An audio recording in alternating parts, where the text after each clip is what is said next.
Guru Brahma, Guru Vishnu, Guru Devo Maheshwara, Guru Param Brahma, Tasmai Shri Gurave Namaha. Chinmayam Vyapyat Sarvam Trilokyam Sacharacharam Atpadam Darshitam Yena Tasmai Shri Gurave Namaha.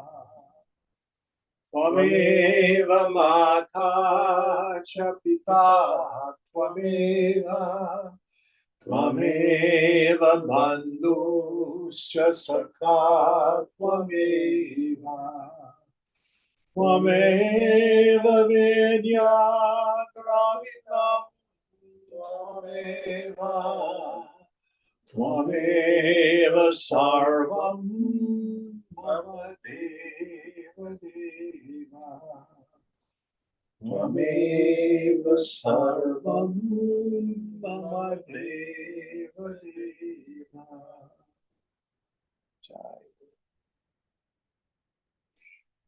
Om Sahana Bhavatu Sahana Bhunaktu Sahaviryam Karavavahai Tejasvinavadhitamastu ma vidvishavahai. Om Shanti Shanti Shanti. So we are in our 14th chapter, the Yoga of the Three Gunas. And what verse are we on, Mark?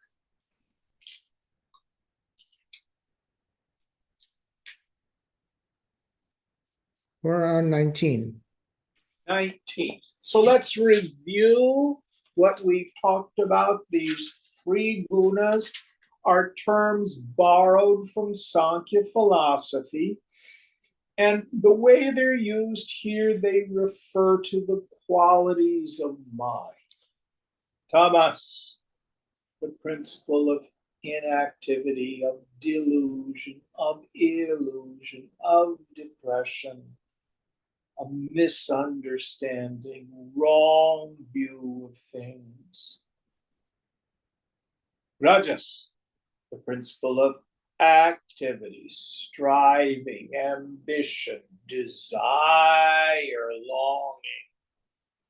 And it has competition, ambition, and the negative emotions, fear, greed, anger, all occur in the rajas. Sattva, the principle of non-activity, where the strivings and the struggles have ceased, where we see the self as it is, where we see the world as it is. Now, if sattva is mixed with rajas and tamas, even a little bit, there's still some ignorance, and we can be attached to any one of the gunas. People attached to tamas, we would call people who are depressive today. They have a need to sleep all the time, can't get themselves out of bed to do much of anything, can't clean the house, can't work, they're shut down. Rajas, major mind state of most of the United States. The one with the most toys wins, cash and prizes. And sattva is when we are attached to happiness, when we avoid things in this world because they rob us of our serenity. And Krishna has said the self is vigunaihi, beyond the gunas. So we watch the mind play through these three states. All right, will you help us out, please, Vinaya? Nanyam gunebhaya kar kartaram yada drushtanu gunebhayachasya param vetti madbhav bhavam so dhigachati.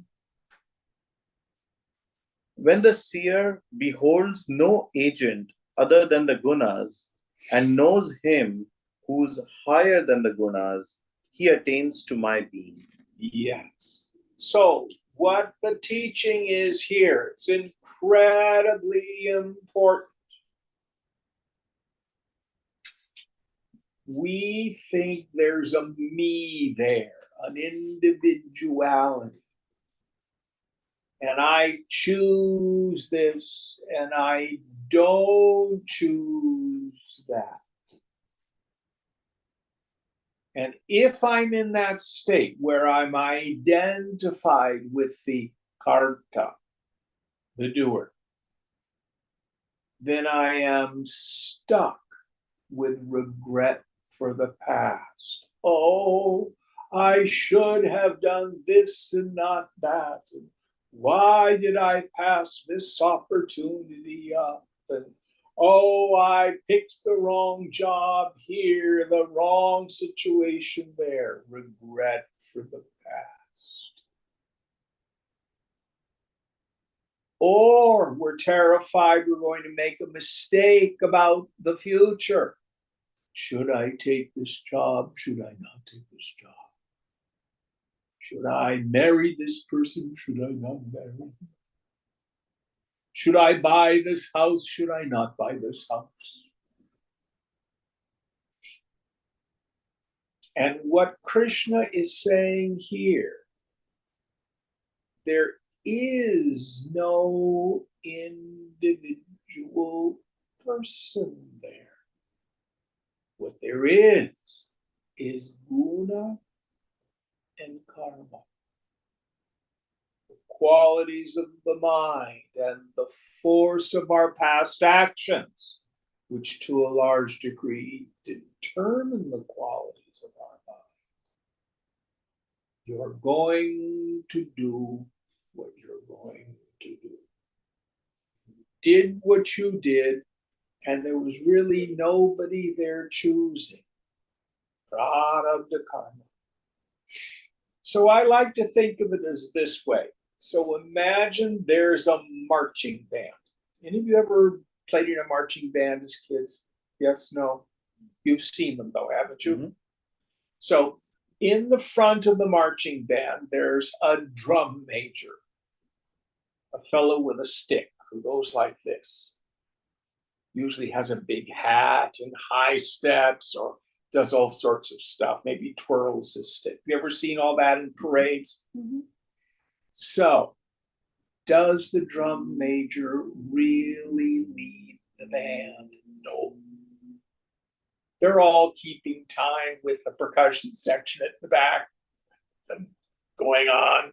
They know the parade route. You're supposed to go down Market Street and then turn right to go up to Civic Center. But ego is like the drum major who thinks he's leading the band.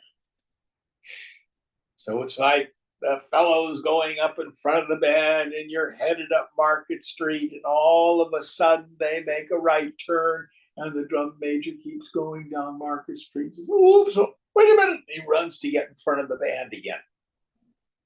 With the illusion I am doing this. I am leading hither and thither. The truth is, the body, mind, intellect will act according to the force of its past, qualities of mind. Now listen carefully. As it interacts with the larger societal karma.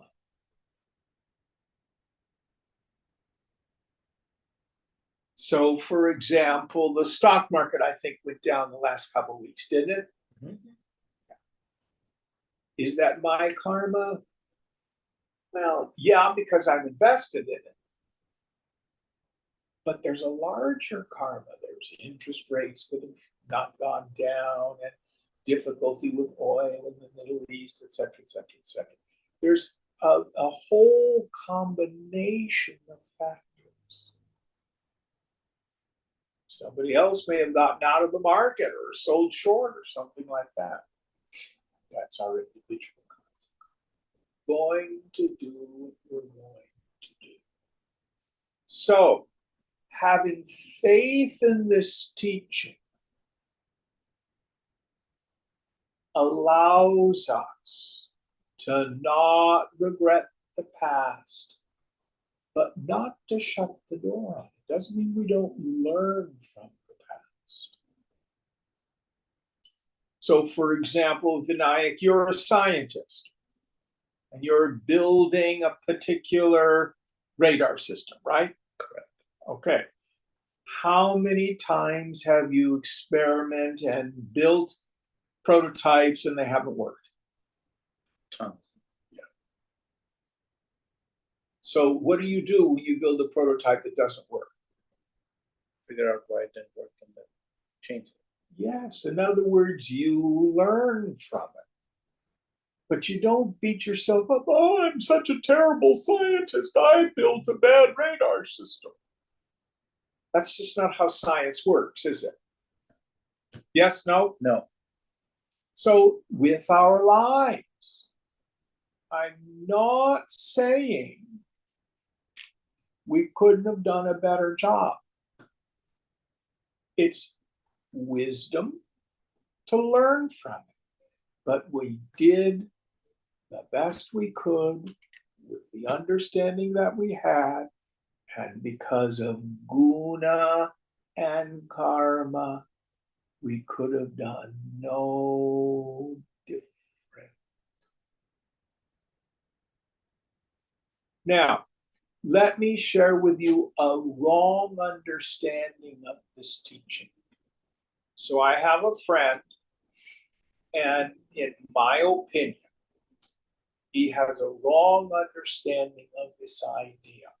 So he's perfectly convinced that God will take care of him. It's all going to work out. And at some level, that's true. But as I like to say, God doesn't do dishes and mop floors. I have to do that. So God's will operates through us as the impulses of the gunas. So this fellow is just waiting for God to get him a job, waiting for God to do everything. And he does not seem to be able to take action. So he's very stuck. And for at least as long as I've known him, 2.5 years, he's now to the point where he's couch surfing. He's essentially homeless because of a wrong understanding of God's grace, of who's doing the doing. So it's not fate. The other example I like to use is you go outside your house in the morning and somebody's neighbor dog pooped on the porch. Karma. But do you leave it there? No. You clean it up. Prarabdha. It's your karma to clean up the dog poop. Doesn't mean Hari Om. Come on in. Doesn't mean we don't take action. But understand that the action we take is ordered by Guna and Karma. Hari Om. Are you by yourself? No, my dad's here as well.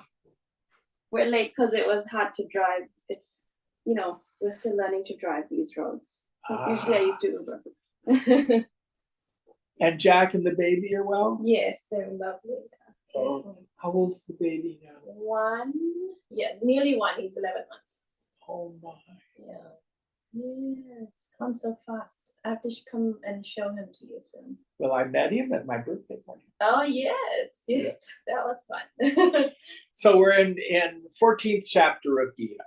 So what we want to do is know that we are the consciousness that's ever beyond the gunas. We watch this play.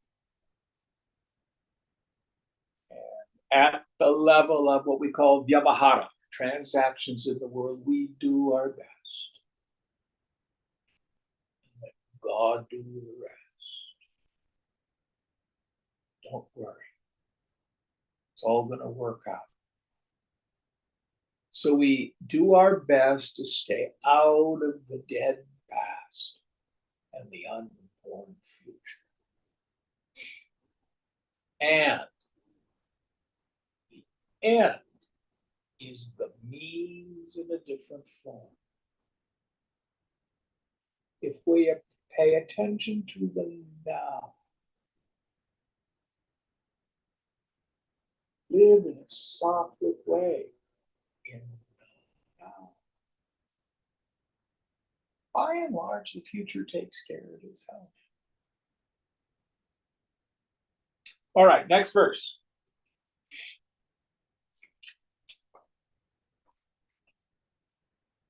Gunane natitya trindehi dehas mudbhavana janma mrityur jadu sukha dukhe vimukto mrit masnute. The embodied one, having crossed beyond these three gunas, out of which the body is evolved, is freed from birth, death, decay, and pain, and attains to immortality. Yes. Now, subtle verse. There's two ways to look at it. In Prashna Upanishad, which we're studying Saturday mornings,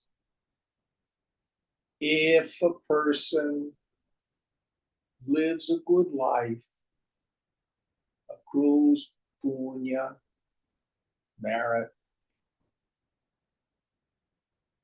does their best to expiate papam, mistakes we make in life.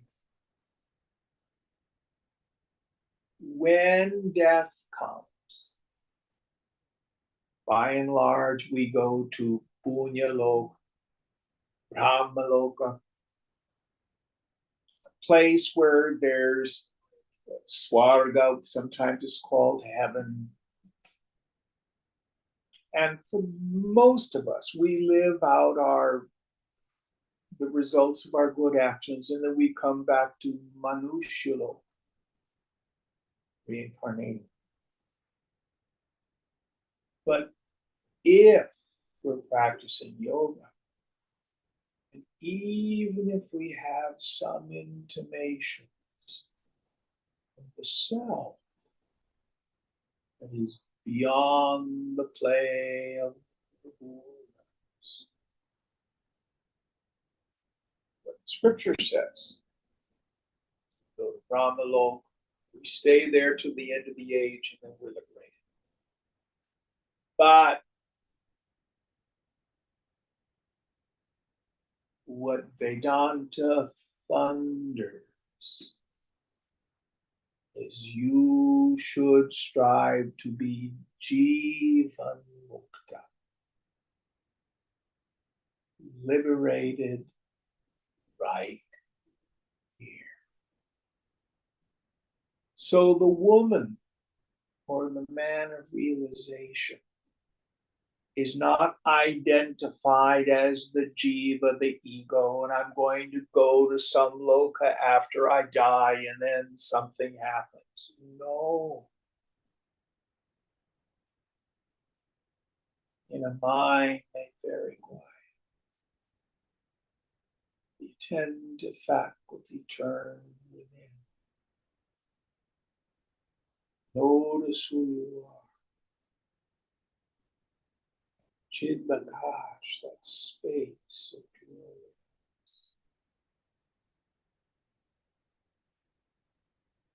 And at the moment of realization, what does the jnani see?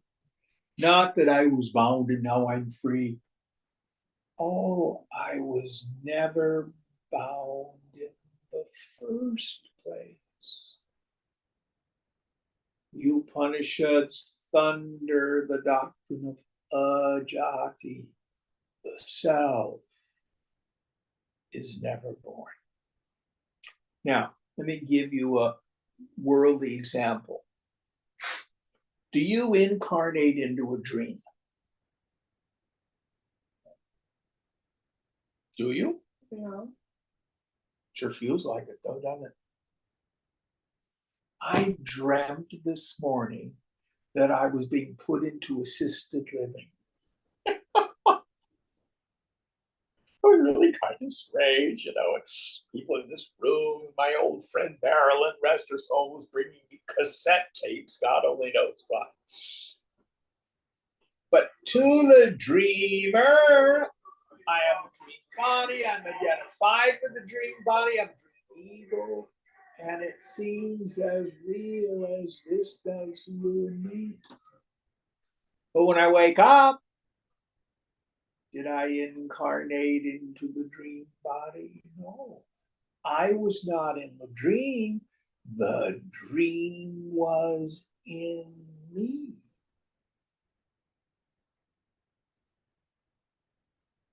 This is what Krishna says in Gita. I think it's in the 4th chapter where he says, all this is sprung on me like gems on a thread. The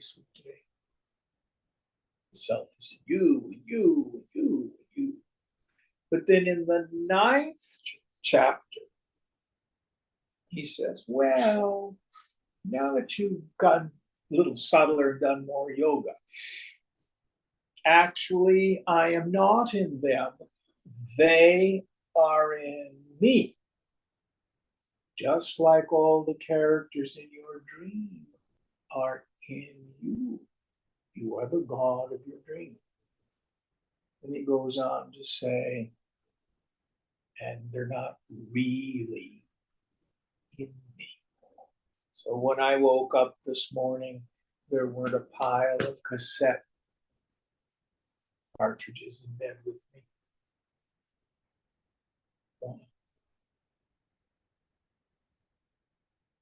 So moksha, it's not that the jiva undergoes some change and merges into Brahman or gets attached to Brahman or goes to some place called nirvana.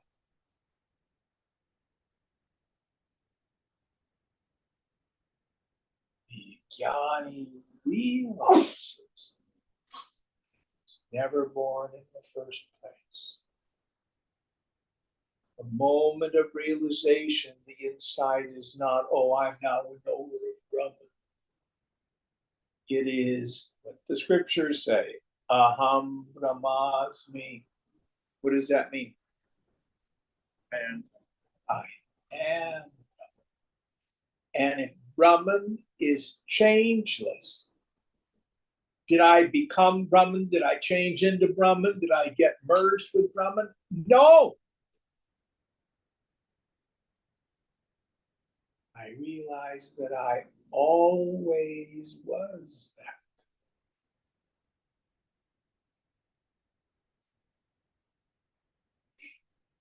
or the way Yoga Vasishtha frames it, which I like. Both bondage and liberation occur to the mind. The self is ever free. What is bondage? It is nothing more than the deeply rooted conviction in the mind that I'm bound. Meaning, I think I'm my body. I think I'm a person. I think I'm the antakarna, the personality, and the physical body. There is no other liberation than the deeply rooted conviction in the mind, based on direct experience, not just reading scripture.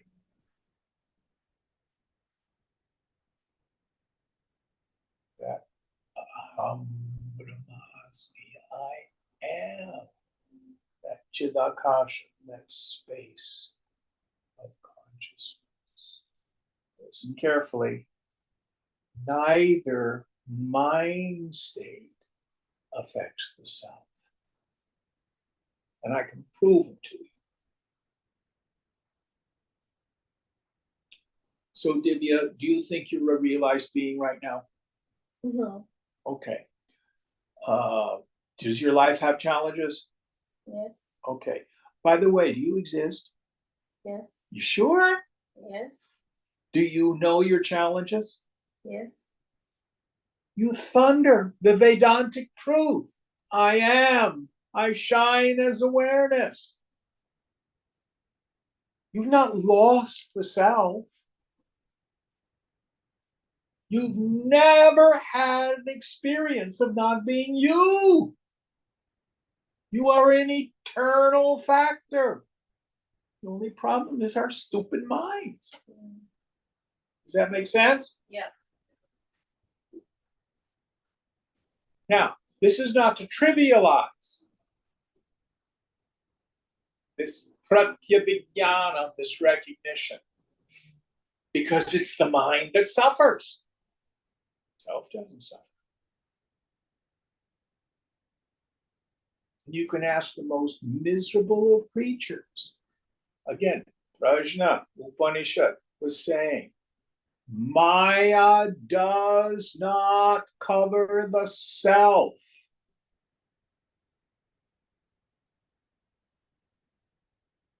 The fruit, the result of Maya is this jiva bhavana, this feeling, this thought, this deeply rooted belief that I'm a limited, flawed human being. This is why Atma Vichara works. Atma Vichara is investigation into the nature of myself. What do? It's very simple but profound practice. Subject object discrimination. I am the subject. Anything I can be aware of, anatma, not self. Everybody look at the bowl on the table.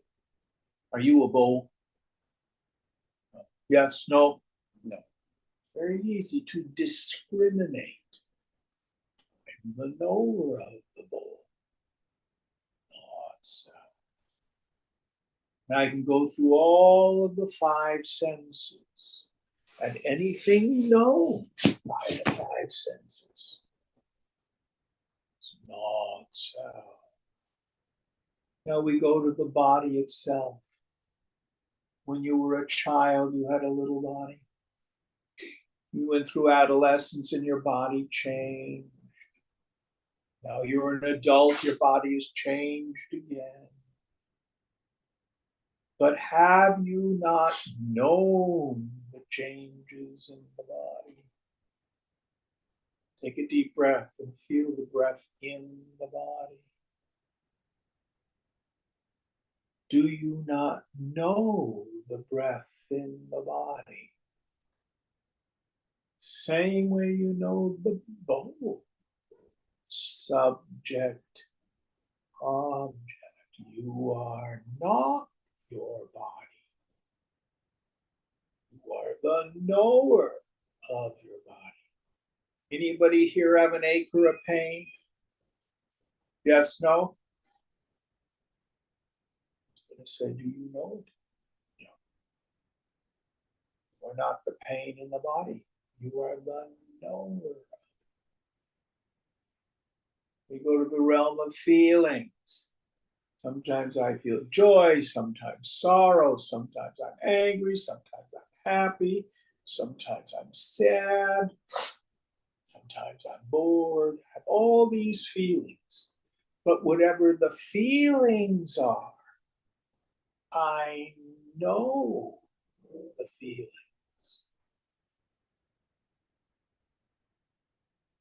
One feeling doesn't see another feeling. I know them.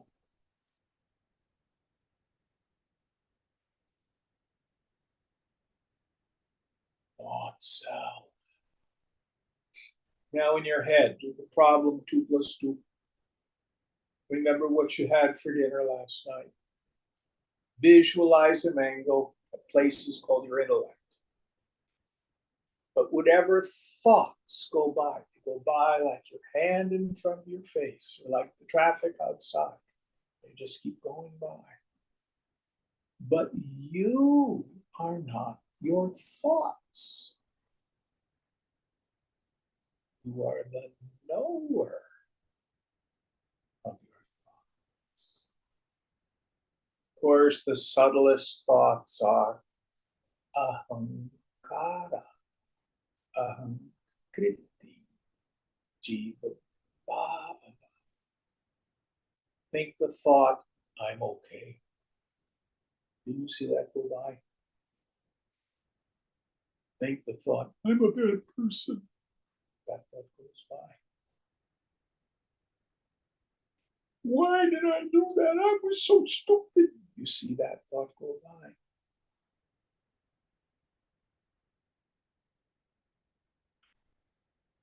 The ego rises and falls. When you get triggered, it gets very thick and you get self-conscious.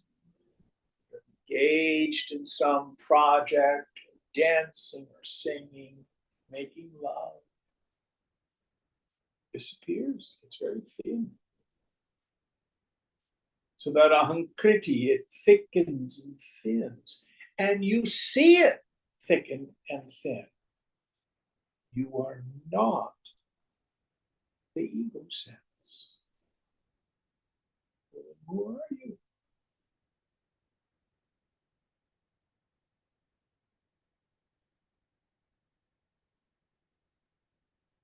Introvert your attention. Mind you, you will never see yourself as an object. You, subject. When your mind made as quiet as you can. Notice the knower. Look behind your eyes. Who are you?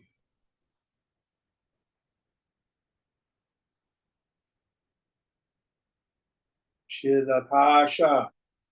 Only the space of pure consciousness is there.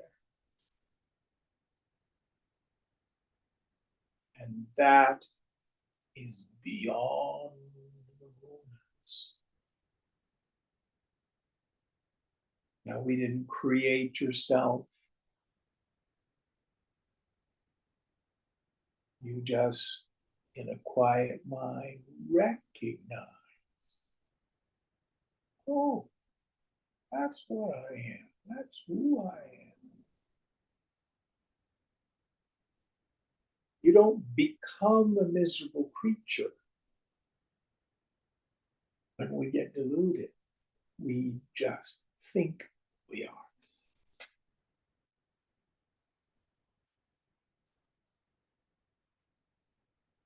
Any thoughts on this? This idea of being outside, beyond the gunas, asanga, unattached to any of it.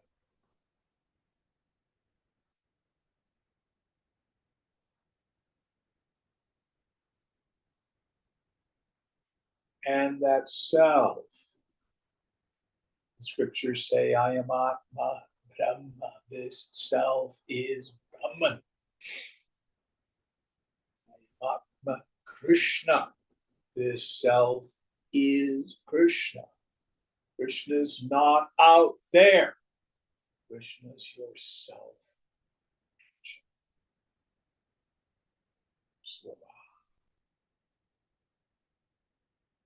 All right, next verse.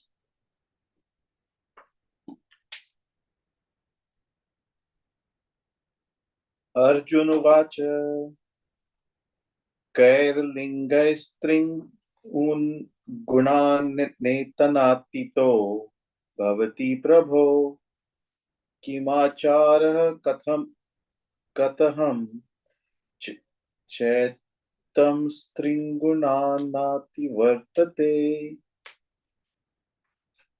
What are the marks of him who has crossed over the three gunas, O Lord? What is his conduct and how does he go beyond these three gunas? So, in several places in Gita, our poet Vyasa gives us the marks of the jnani. Second chapter, that very famous section, the Stita Prajna Purusha section.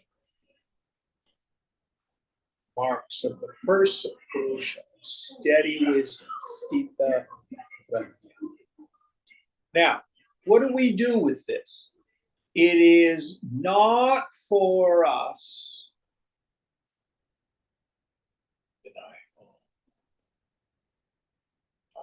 Yeah. Not to measure other people.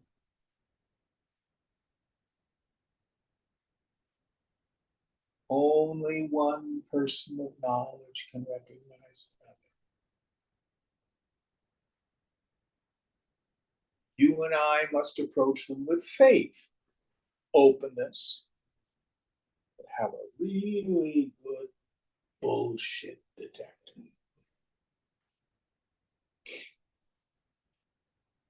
It's better to surrender to a person who is not a person of wisdom. Thank you very much, and you go elsewhere. But if we don't surrender at all, we never get the benefit. Never get the benefit.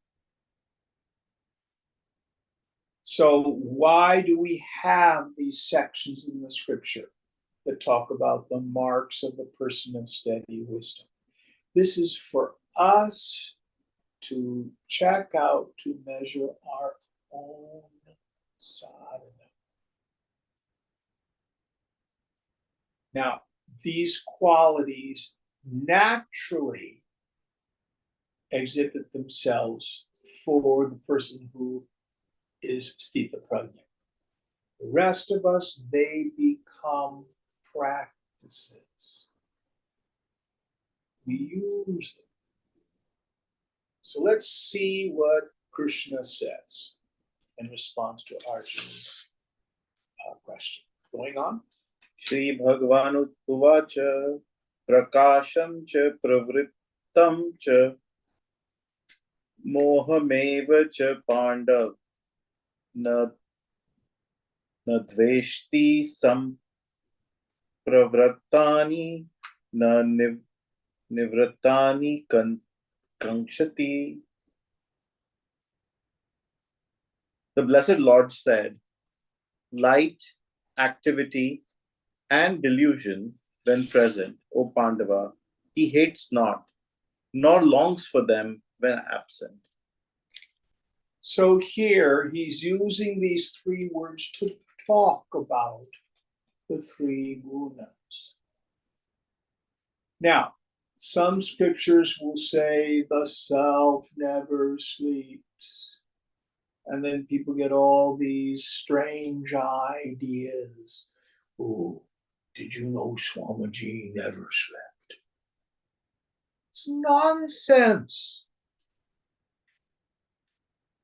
No, he didn't sleep much, 4 hours a night. He took a nap in the afternoon of about an hour and a half. But what it means is, who is the witness of the waking state? I am. Who is the witness of the dream state? Who is the witness of the deep sleep state? Who here thinks they're unconscious in deep sleep? I can prove to you that you are not. First thing, all of us have to some degree vision. Our eyes work. You can look around the room. Close your eyes. Are you blind or are you seeing the back of your eyelids? Open your eyes. If you were blind and you opened your eyes, you couldn't see anything. So we can have knowledge of something. You can see the phone in my hand. You can have knowledge of the absence of something. You can see there is no phone in my hand. Is that clear? Yes, no? Yes. All right. So we prove that we are conscious, aware of the mind folded up into deep sleep through the law of memory. So did you sleep well last night? Yes. Did I? I don't know. Why not? You weren't there. The fact that you can remember that you slept well means something must have been there to be able to remember it in the morning.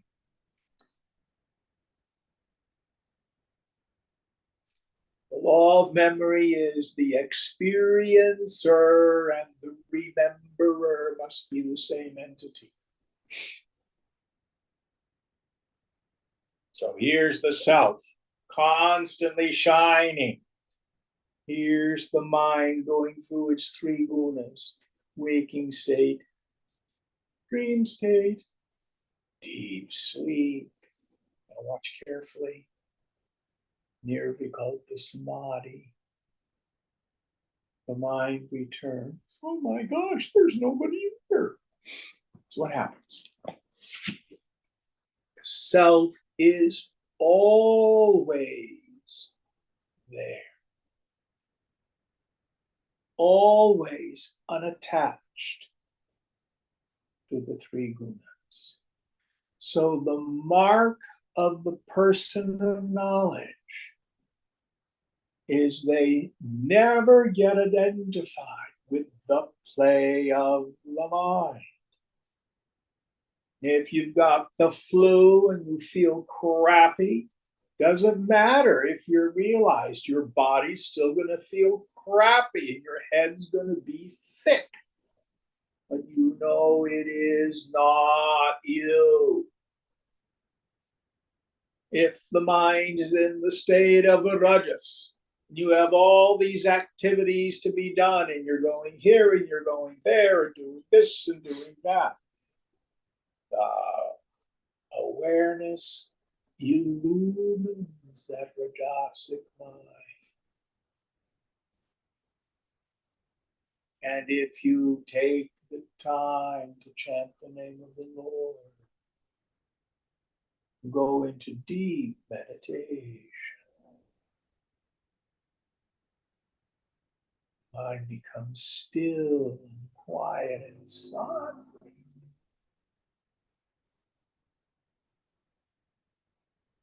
eyewitnesses of that. Now, listen carefully. All mind states are temporary. They all pass. And this is where a lot of young people, especially, get problematic. They're looking for euphoria. No one loves wackadoodle mind states more than I. I love the Shakti. I love intense sattvic mind states. But they always pass. What Krishna is saying is, understand that you are vigunai, beyond. No attachment, no aversion to any mind state. Now, let me give you an important practice that will help. Any psychic mental event fully experienced tends to dissipate. Any psychic mental event that is resisted or denied tends to persist. So in our ignorance, if we've got an unpleasant mind state, we want to get away from it. If we're sad or we're angry or fearful, I need to have a cocktail. Netflix. Do something to try to push it away, push it away, push it away. Is this making sense? And what yoga says, just don't do something, sit there. Be present to the mental material. Lean into it. And watch it transform, transmute.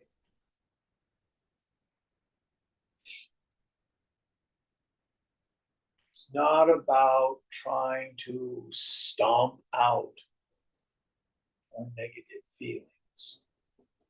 They'll only come back and bushwhack you.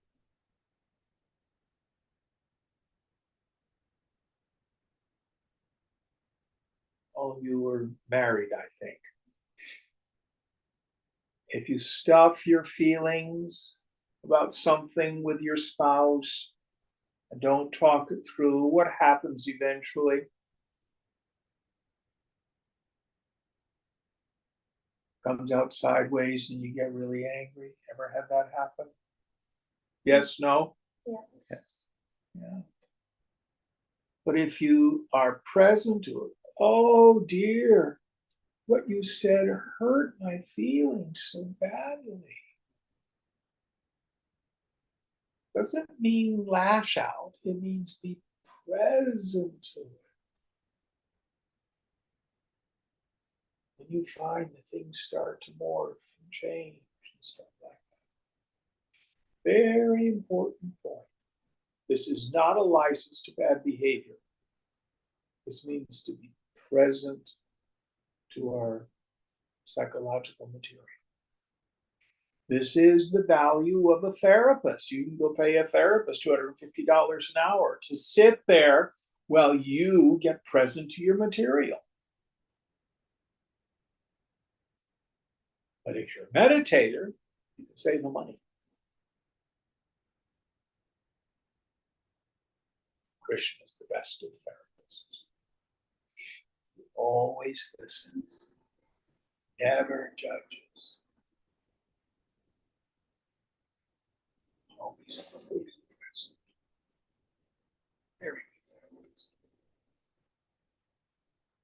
All right, next one.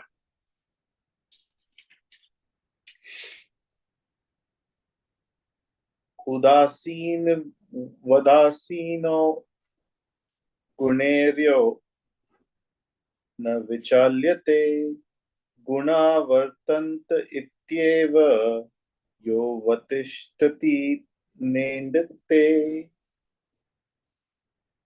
He who, seated like one unconcerned, is not moved by the gunas, who, knowing that the gunas operate, is self centered and swerves not. So the point here is to learn to not believe the mind. This is where something like a long meditation retreat can be incredibly valuable. Many of my students go do Vipassana retreats. Have any of you guys done them? Yes. Yes. So what, a 10-day one? Yes. So what happens when the unconscious starts to unload? What do you do with that stuff? Just watch it. Yeah. And what happens to it? Goes away. It changes. Something else arises. But in that structure of the meditation retreat, it allows you, almost forces you, to be fully present to the material that arises. So it's called vipassana in the Buddhist tradition. That's Pali. In Sanskrit, we would say vipassana. Drish pashyati is the verb. What does pashyati mean? See? To see. V is a prefix.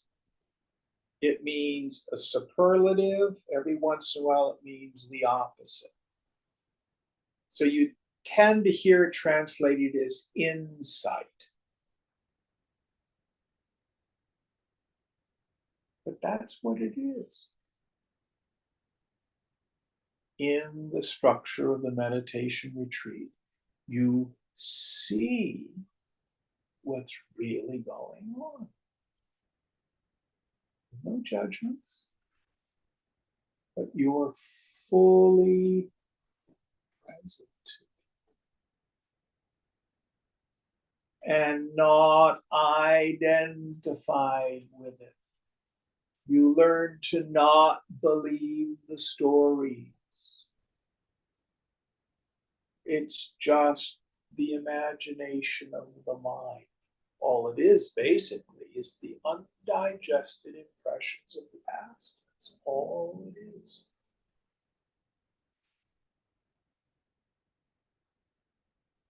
Called sanskaras, impressions, vasanas, deep psychological impressions. They go by many names.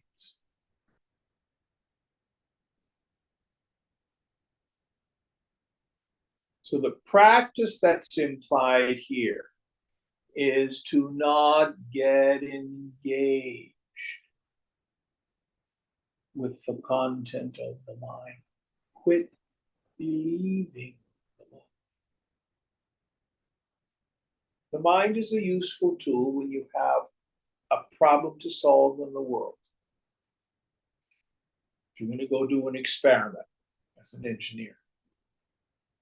But the stuff that makes us crazy is,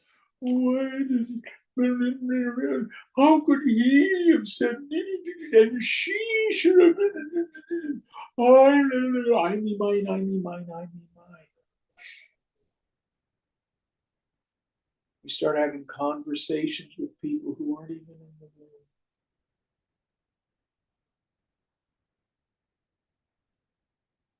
All made up.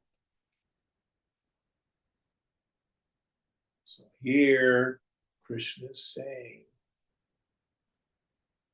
It's not about being a goody-goody. I only think good thoughts. Swamiji used to say the mind is a sewer. It's a great metaphor because feces and urine is in the sewer, but it's in clear water. So our thoughts and feelings and egoism, it's kind of like the stuff in the sewer. But the consciousness that witnesses them,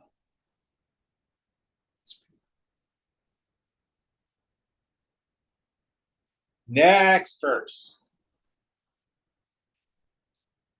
Samadukham sukham swastham Samaloshtashmakashchana Tulya priya priyo dhirastu Lyanin datmasmuktuti. Alike in pleasure and pain, who dwells in the self, to whom a clod of earth, a precious stone, and gold are alike, to whom the dear and the not dear are the same, firm, the same in censure and self-praise. One of the most famous verses, Sama Dukkha Sukhacha, saying in, I like to translate dukkha as suffering, not pain. I always think of pain as like when I hurt my body. But dukkha is suffering. So what is happiness and suffering? Sukham and dukkha.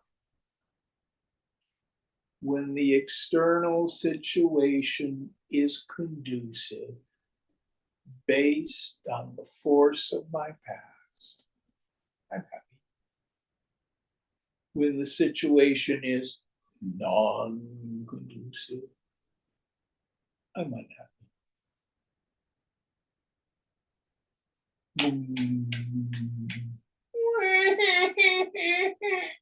Sound familiar? Especially for Divya. Our minds haven't changed.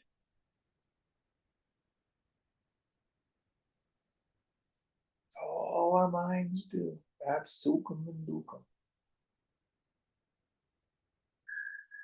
So the yogi learns to step back and understands that what's wrong with my life is not the externals.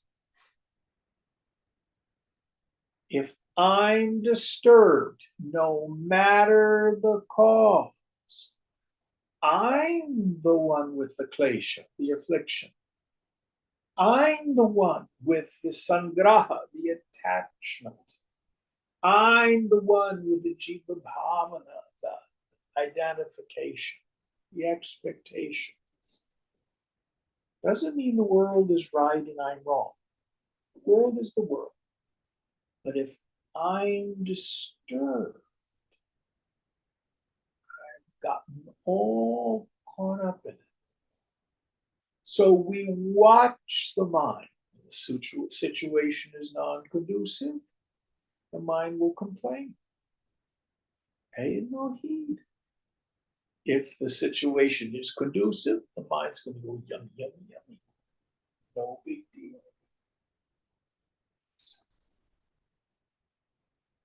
Get out of the mind. Watch the mind.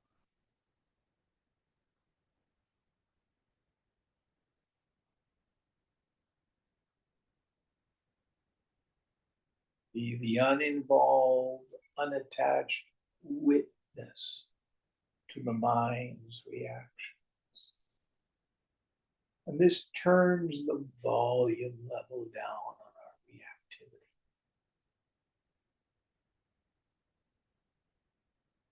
Now, you will always have preferences. There's nothing wrong with that. But you know the difference between something is a preference And it's an insistence. I must have it this way, or I will never put up with that.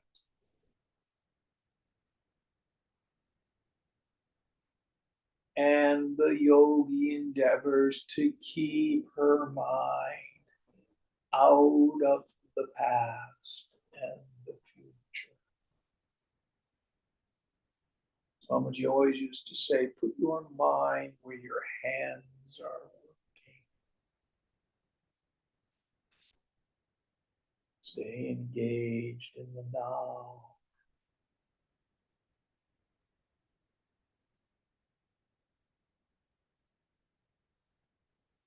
Let me give you a true story. So when I was a child growing up, my mother hated housework. So when we would misbehave as children, she would have us do dishes or something like that as punishment. So I grew up hating to do dishes. I just thought it was the most horrible thing in the world. And so for much of my youth, it was, I would resist it. I would put it off. The stuff would pile up in the sink and stuff like that. And then I got this assignment from Swamiji. When you're washing the dishes, do nothing but wash the dishes. Stay out of the stories of the dead past. Totally absorb my mind into washing the dish. And all that stuff.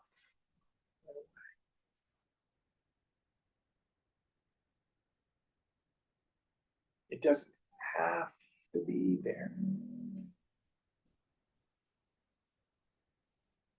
When I see it for what it is, super duper, conducive, non-conducive environments, they're fundamentally just situations. Don't put a lot of energy into the reactivity of the mind. Let stuff just pass.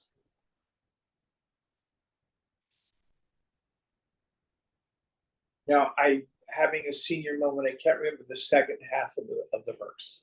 Read it in English for me one more time. Who dwells in the self, to whom a clod of earth, a precious stone, and gold are alike. Yes. Okay, so here is a wonderful practice. Here he's talking about getting the mind completely and intensely introverted. Those of us who studied Vivekachudamani, this is the Shama, Dhamma, and Uparati. Tense withdrawal and introversion, not letting the mind gush out. So what I used to do when I was doing my sadhana in the ashram, we were in the Haight Ashford, right by Golden Gate Park. Do my best to tune up my mind, walk through the park. And I would see a bush, I'd just see a bush. No story. You see a paper wrapper on the ground, you just see it. See the people playing baseball in the field. You see a dog over there. See a fat person, skinny person, old person, young person. You see a good looking person, and my mind would go, no, bring it back, Jim. Samadrishta.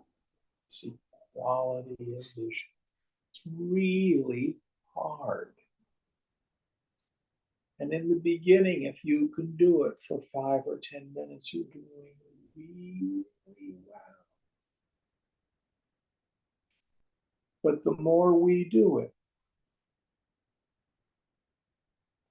the more we silence this superimposition of my likes and dislikes on the Lord's world. Ishvara has dreamed all of this. And it's not good and it's not bad. A black hole is just a black hole. Rain is just rain. Gravity is just gravity. It is my mind that says this is good, that's bad. This is righteous, that's unrighteous. This is just, that's unjust. This is my kind of politics, that's terrible over there. So the yogi practices knowing the dvandvas, good and bad, right and wrong, just and unjust, are all just projections of my mind. There's no inherent truth in it. God's universe is neither good nor bad, it's perfect, which is beyond our human notions of the dvandvas, the pairs of opposites. You want to be like Lord Shiva, open that third eye. These two eyes see duality, good and bad, right and wrong. But the jnana chakshu, the eye of wisdom, destroys the world, meaning I no longer see it with the superimposition of all my judgments.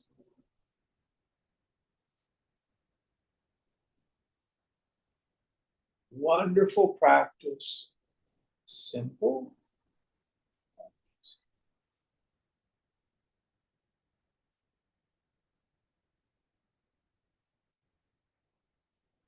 Any questions about this practice?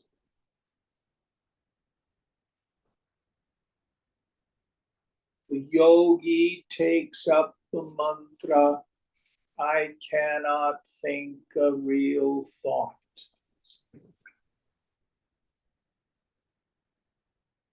I have no thoughts or feelings of my own.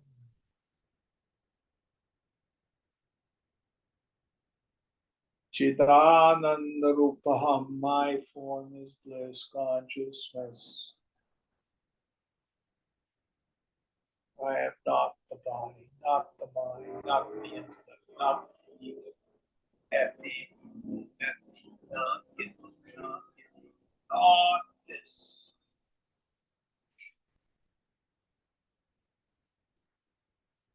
This is jnana abhyasa, practice of knowledge. And this is what Krishna is implying. Okay, we'll quit here. Chip, I have a question. This is a peak. Oh, Hari Om Maharaj. So you say this practice is not to tune up the mind, and you went into Golden Gate Park or wherever you went and you saw a tree. So it's okay to call it a tree as a label.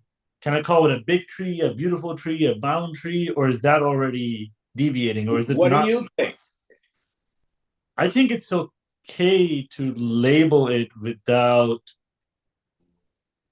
Well, what's the difference when you see a person and you decide to label them a good person or a bad person, a beautiful person or an ugly person?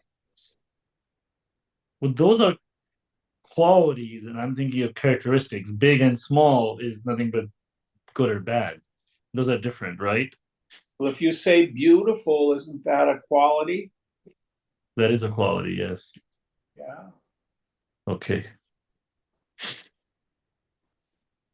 Try to stop at the tree. Just practice it. Try not to superimpose any kind of opinion or judgment. Okay. Just to see what is.